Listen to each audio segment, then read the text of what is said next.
Good morning, everyone. Welcome to another e-mobility Congress of South Africa coffee session with EMCSA. This morning, I'm joined by Mr. Tanaka Kutama. Tanaka, welcome to this coffee session. You're joining us all there from Zimbabwe. Thank you for taking the time, sir. Good morning. Thank you, everyone. Thank you for this opportunity. I think it's a great platform for us to make our voice heard in terms of the e-mobility sector here in Africa. Fantastic. So Tanaka, give us a little quick introduction about yourself and your involvement in e-mobility and what you've been busy with, so we can all get to know you a bit better. Okay. Basically, I'm a qualified business development consultant, but I specialize mostly in the transport industry, both aviation and road and obviously vehicle manufacturing. I've worked for a Japanese company from 2015 until 2018. We're doing import and export of vehicles. I'm a big enthusiast in terms of hybrids and electric vehicles and renewable energy in the transport industry. I've been doing that for the past 15 years, basically. Fantastic. So obviously you've been involved in the transition. I know from your bio that you are part of the steering committee and a member of the Zimbabwe EV policy making committee. Talk us a little bit through about what's happening in Zimbabwe, just north of us here in South Africa. Okay, basically in Zimbabwe early last year, we started developing a policy, an electric mobility policy, whereby what we want to do is we want to introduce incentives. We want to introduce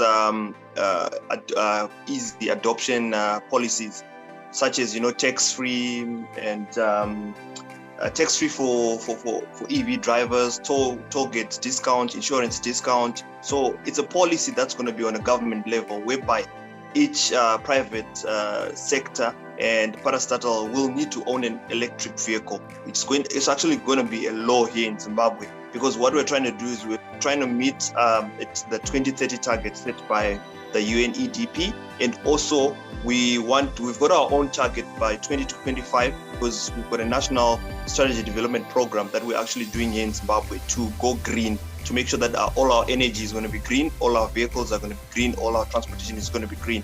So this policy has been in development since last year. We are actually at the later stages at the moment. We are waiting to go into Parliament to present it. We acquired consultants called Mobility for Africa. They've been doing tests, they've been doing research all over Zimbabwe. Not only Zimbabwe, they've done research also in Kenya. They've also done research in Rwanda. So they've been assisting us in making this e-mobility policy. What we wanted is to be, the trade centers to say we're one of the first countries in the continent to have a fully approved EV policy by the government, and probably establish a ministry for that sector. Fantastic. So, I mean, it's obviously great that someone like yourself is on that steering committee, and that sounds like a very ambitious policy. It sounds, dare I say, sounds very aggressive in terms of what Zimbabwe is doing. So that's all very exciting. I know that you're also involved in a website called Zoomtalk. You give us a little bit of a background. What is Zoomtalk all about? Okay, Zoomtalk started off as an online magazine.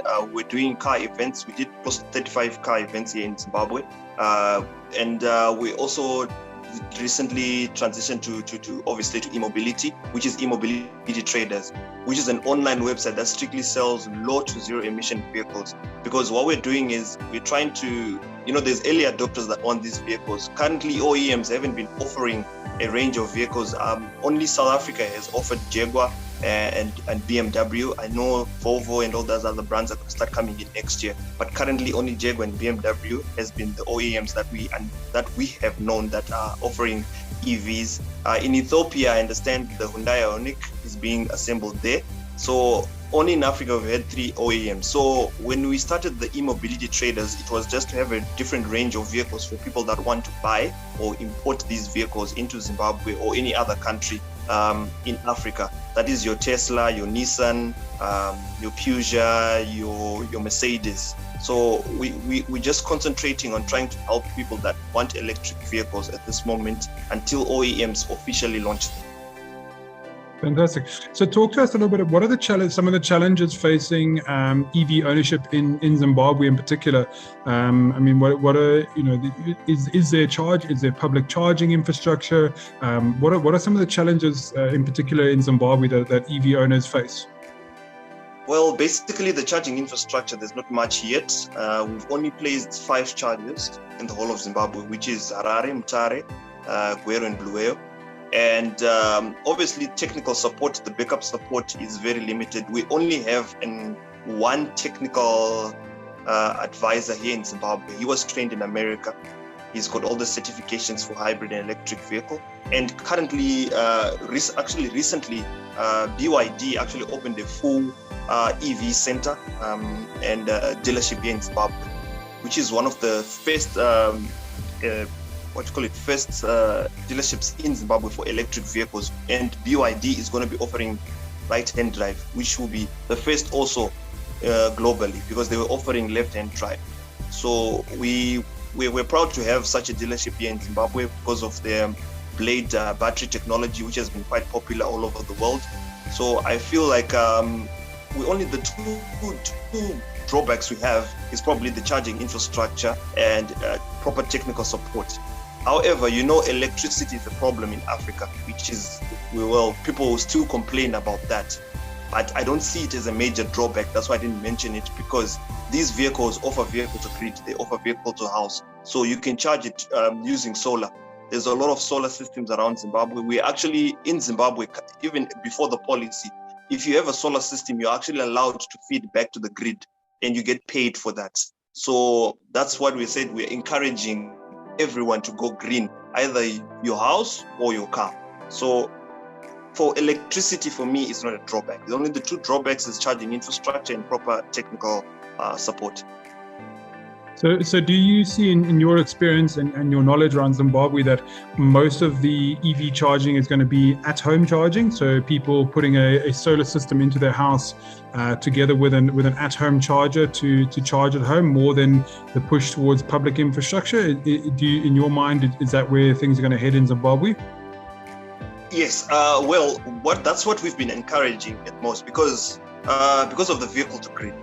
We're trying to extract as much power we can from renewable energy. That is, let's say, for example, you own a Nissan Leaf that does 100 Ks to a full charge, and then your commute is only maybe 40 Ks, meaning you still have 60% of battery left, in which from 60%, 20% of that battery left, you can send it back to the grid, which can be used for the industries, for the big industries. So we're going to be encouraging mostly home charging more than public charging. Obviously, because let's say, for example, you buy a Tesla that does 500 Ks to a full charge.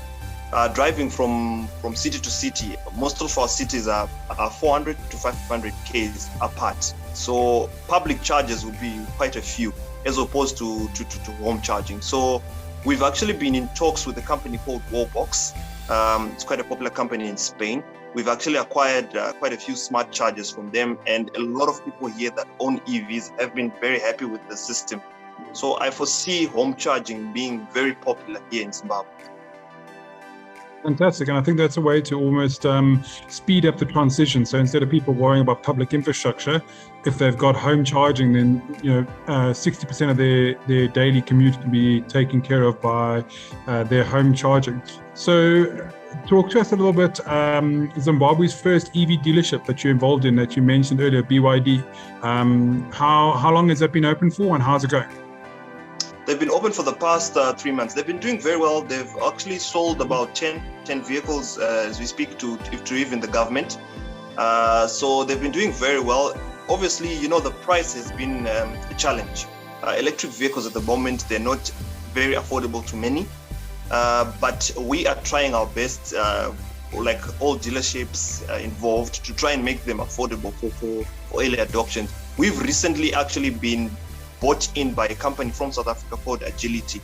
So we've been discussing with them to come up with credit facilities for people to be able to buy an electric vehicle for quick transition, because early adoption is very important at the moment for people to understand that electric vehicles can actually be affordable in the long run.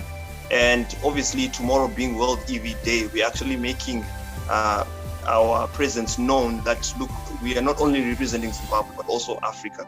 So we are trying our best to get the word out there. Fantastic. And Tanaka, as we kind of draw to the end of our quick chat, talk to me, where do you see the immediate future with EVs, particularly in Zimbabwe? I mean, you've obviously mentioned some of the ambitious goals the government has, 2025 and 2030. Where do you see the next 12, 24 months of EVs in Zimbabwe going? What's your kind of look into the crystal ball? What can you see what do you see happening in the next 12 to 24 months? Well, from what we see is we're very happy that the government is heavily involved, and they've already started purchasing the vehicles and they've started purchasing the chargers. So that means our government is the biggest purchaser of vehicles. Obviously, the private sector, they do buy, but the government sector, because they need vehicles for hospitals, they need vehicles for the police stations, and they've already started buying the vehicle. Even our electricity provider, they've actually put out a tender to purchase 100 electric vehicles, which will be the response vehicles for them. And then our regulatory authority already has bought an electric car. That's what they use. And they plan on buying 50. So I see in the next 24 months, ownership of electric vehicles in Zimbabwe may be getting up to 30% of the driving population. Fantastic. Well, that sounds like a very ambitious goal, and I think with someone like yourself, involved, who's very passionate, I wish you all the very best of luck. Any final thoughts that you would like to leave with us before we call it an end to our session? Well, I think these conferences will help look Africa, because we've been left out in a lot of technology, like all over the world, because we just regard it as the last resort. But I feel this is our time to spearhead this. Number one, we've got the most sunlight of all continents. We can take advantage of that. And number two, we've got, look, in Zimbabwe, we've got lithium. We can mine lithium. We can actually start manufacturing batteries to export outside of Africa. So Africa has the key to transition to e-mobility. And I think it's the only way we can attract investment in terms of that. And we can create jobs through the use of solar and electric vehicles. So I feel African countries should come together, even come up with an e-mobility summit to push through this transition. Fantastic. Well, Tanaka, thank you very much for taking the time to join us this morning. It's been an absolute pleasure having you on with us. From myself, Rob at EMCSA, thank you for taking the time to join us all the way from Zimbabwe, and we look forward to seeing your progress in the weeks and months ahead. So thank you very much for taking the time, sir. All right, no problem. Thank you very much. Perfect. So that was Tanaka Kutama from Zimbabwe, giving us an update on the e-mobility movement in Zimbabwe and his involvement in the various policy decisions. I think some very ambitious goals there for Zimbabwe, some big timelines, and obviously governments playing a huge role in that push. It's very exciting to hear what they're doing, and with people like him who are motivating and pushing it, we wish them all the best of luck. From all of us here at EMCSA, we hope you enjoyed our coffee session, and we will chat to you soon next time. Tune in again for another one. Thank you. Goodbye.